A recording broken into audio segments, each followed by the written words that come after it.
Target turns elsewhere from Sirisena. Dhammika gets closer to Ranil with a new project. SLPP prepares to show its might.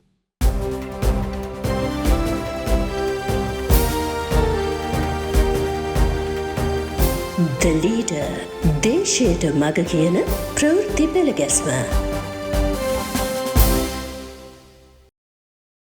Target turns elsewhere from Sirisena. Former President Mithripala Sirisena is topping the political talk chart nowadays with his latest tête-à-tête on the Easter Sunday attacks. He is saying that only he knows the masterminds of the terror attacks 5 years ago. On the very next day of his claim, Minister Tiranalaya told the Inspector General of Police to immediately investigate it, so Sirisena had to give a 6-hour-long statement to the Criminal Investigations Department. The Attorney General's department is to study it and report to courts. In the meantime, Sirisena is getting hammered from all fronts.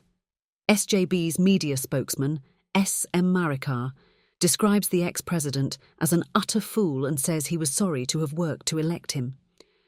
Wimal Wirawansa and Udaya Gamanpila too are attacking Sirisena, but their main target is someone else, a party leader who aids Sirisena in forming a new alliance and is a close advisor of his. Gamanpila referred to him during a program on Hiru TV and said he has been accused over the bomb attacks on a meeting chaired by Maduluwawe Subhitha Thera at Abhayarama in 2000 and on the 2005 concert by Shah Rukh Khan.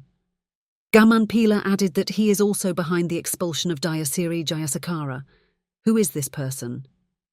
Anyway, Dilith Jayawira's Aruna newspaper reports that Sirisena's first reference to the Easter Sunday attacks mastermind came at Sajin Vasgunawardana's Pelawate residence on March 6th. The occasion was a party thrown for selected journalists. Despite being pressed on, Sirisena refused to divulge the identity of that person. When one journalist asked him if he was an American citizen, Sirisena pointed to his son Dham, who too was present, and said that his son and his family will have to pay with their lives if he told the truth. He said that everything would be described in a book he was writing now. Posts on social media gave some hints.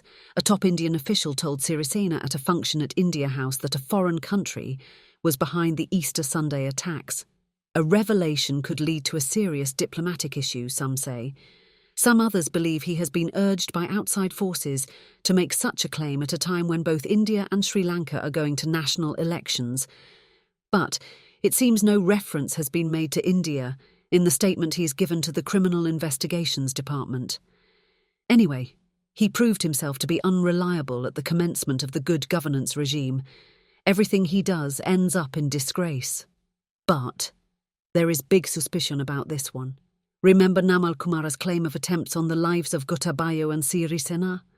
Nosonathani said he suspected Nalake Silva. That one was arrested as he planned to net Zahran Hashim. Such extraordinary incidents happened around the terror attacks. It will not be an easy way out for Sirisena. Dhammika gets closer to Ranil with a new project. Billionaire entrepreneur Dhammika Pereira, the would-be presidential candidate of the SLPP, went missing after his appearance at Hiru TV's programme by Chamudita. After a lengthy vacation with the family in London, he is back home and is back in the game too, meeting government big shots and Basil Rajapaksa. He is planning a project titled A Rich Village, a rich country with a pilot project in Bibile and Akurana. It is oranges for Bibile and nutmeg for Akurana. Describing the objectives of the project, he says he believes that every human being should be ensured to earn 3 square meals a day. He says his first aim is to satisfy the hunger of the poorest of the poor. It is said that Dhammika has obtained expert advice before getting down to work on this project. It is reported that he has advanced its launch from September at the request of a very high authority in the government. Further, he is likely to be named the prime ministerial candidate in Ranil's election campaign, but sources at SLPP headquarters say Ranil will field Dhammika in his place if an opinion poll result due in early April is unfavourable to him. Anyway, Dhammika will launch his latest project in April. Would-be presidents are a funny lot. If they get it to their heads, it is very difficult to let go of it. Not only Dalith and Dhammika, all others are just like that. SLPP prepares to show its might. A piece of gossip in Deshaya newspaper goes as follows. Some ministerial types and the Elephant Party bigshots are going to meet the boss and urge him to ask the newly arrived SLPP bigshot to halt his behind-the-scene election campaign. They are making a new plan in its place under which leading SLPP men will tell the media that they need a presidential election first with the boss contesting. Some others are to leave the party and become independent. In the meantime, the Elephant Party says the boss will contest under such and such a symbol. That's how the script is. The film is to be screened towards the end of next month. But the boss is yet to give his consent. Anyway, Basil is hard at work since his arrival on March 5th. He met President Wickremesinghe a couple of times and visited the homes of UMP leaders in the dead of night. Tonight, a meeting of the party's executive committee to decide its future in the government will be held at Mahinda's official residence. He says the party already has up to 5 presidential candidates. We will field a winning candidate.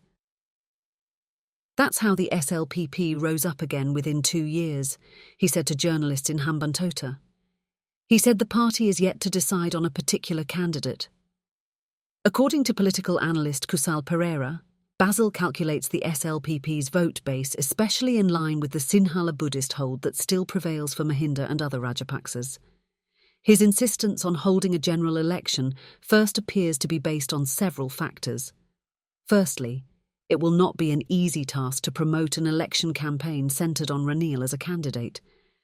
Both Sajith and AKD are awaiting to profit from that and boost their images.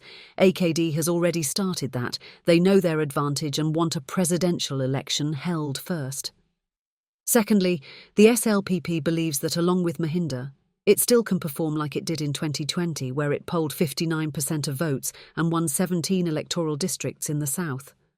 Also, other than the JVP, only the SLPP has an extensive organising network to gain votes in that manner.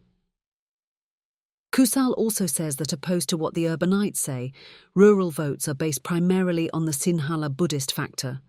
Last time, every temple volunteered on Gota's behalf. Even without it, talk of corruption by the Rajapaksas is not close to the Sinhala Buddhist village this time. Still, Rajapaksas are at an advantage because their Sinhala Buddhist politics is not challenged by politics of socio-economic development, he says. Those are things worth pondering over by those who say the SLPP is in shambles. Although the JVP-led NPP shows it to be a one-horse race, it will not be that an easy contest for them. The best player of the game wins, that's it for today.